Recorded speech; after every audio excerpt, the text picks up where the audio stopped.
তুমি কি 7 আপের বোতলের ভিতরে বিষ মিশাইছো? কারণ চেতাচেতি করলে আপনি যে কোনো মুহূর্তে বিসি ট্যান খাইয়ে মরিয়ে যেতে পারেন। ওর দাদার আছে অনেক, ওর বাবার আছে অল্প, আর ওরা যারা ব্রাজিল ফ্যান ওদের আছে সাউয়া বড় গল্প।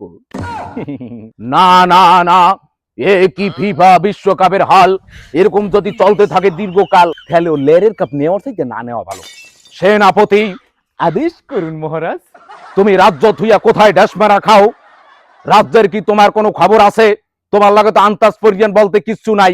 হাঙ্গা কিরাম খালি ডলাডলি ডলাডলি ডলাডলি। ওই মহারাজ হইছে কি ওই বেনিয়া খালি ঘুমিয়ে ওঠার পর। যাই হোক মহারাজ, আপনি বলুন। ব্রাজিলের যত সাপোর্টার আছে দিন আর দিন ওরা ধীরে ধীরে করে স্পেনের দলে ওরা যোগ দিতে আছে। এইরকম যদি দিন আর দিন যোগ দিতে থাকে ব্রাজিলের যত ফ্যান ফলোয়ার, তাহলে তো আর্জেন্টিনা কাপ নিতে পারবে না। মহারাজ আপনি কোনো টেনশন করিয়েন না। ওই ব্রাজিলের যত ফ্যান ফলোয়ার আছে সবাইরে উন্দুরের ওষুধ খাওয়াইয়া আমি অহদ দিয়ে থাকবো। যেমনি হোক তুমি 2 মিনিটের ভিতরে এখন বাজারে যাবা। বাজার থেকে উন্দুরের ওষুধ কিনে এনে তারপর 7 আপের বোতলের মধ্যে উন্দুরের ওষুধ গুলিয়া ব্রাজিলের যত সাপোর্টার আছে সবাইরে গুলিয়া খাওয়াই দেবা। ও স্যাডের মাথা যেন মরিয়া যায়। মরার পর একটা একটা করিয়া নিয়া উস্কাইয়া সব বঙ্গোপসাগরে হালাই দেবা। আমি যেন ব্রাজিলের কোনো সাপোর্টার দেখতে পারি না, কারণ ওই কপাল পোড়ার দল দেখলে আমার শরীরে ধাউ ধাউ করে আগুন জ্বলে।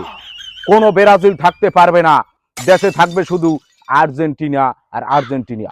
যাও, আপনি আর চেতাচেতি করিয়েন না, কারণ চেতাচেতি করলে আপনি যে কোনো মুহূর্তে বিসি ট্যান খাইয়ে মরিয়ে যাইতে পারেন। কারণ এর আগে আপনার বিসিএস টাকা একটা রোগ হয়েছিল। যাই হোক মহারাজ, আপনি যেহেতু দায়িত্বটা আমার মাথায় দিয়েছেন তাহলে কোনো সমস্যা নাই। কোনো মতে আজকে ওই স্পেন জিততে পারবে না এবং কোনো ব্রাজিলের ফ্যান ফলোয়ার ওই স্পেনের দল করতে পারবে না।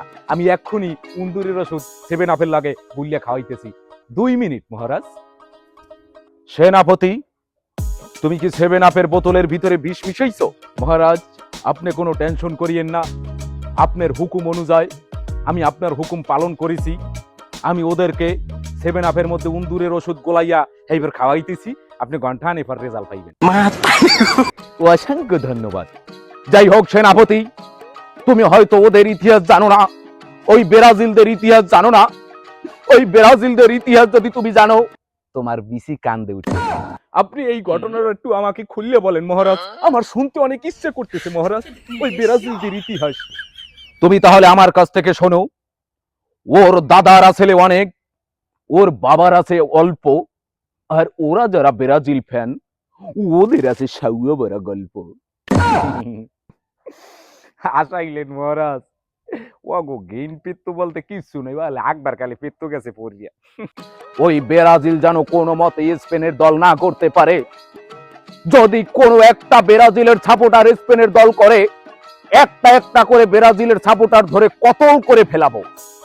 তুমি আজকে আমাদের চৌরাস্তা বাজারে প্রজেক্টরের আরজা পারজায় কোনো ব্রাজিলের সাপোর্টার যেন না আসতে পারে, এই দায়িত্ব আমি তোমাকে দিলাম। যদি ওরা আরজা পারজায় আয়, গেডিডিয়া ধরিয়া গোয়াড়া বসাইয়া একটা লাতি মেরিয়া উলসিতে সুবইয়া পেটটারে পানি খাইয়ে পোটকা মাছের মতো ফুলাইয়া বিদ্যুৎকে ছাড়িয়ে দিবি, তারপর ডিস্ট্রিক্টের দিয়ে ডলিয়ে আলুর ভর্তা বানাই ধুয়ে দেবো। যাই হোক, এখন তুমি রাজ্যের দায়িত্ব নাও, আমি গেলাম। আবার মেসির সাথে কথা কইতে হইবে।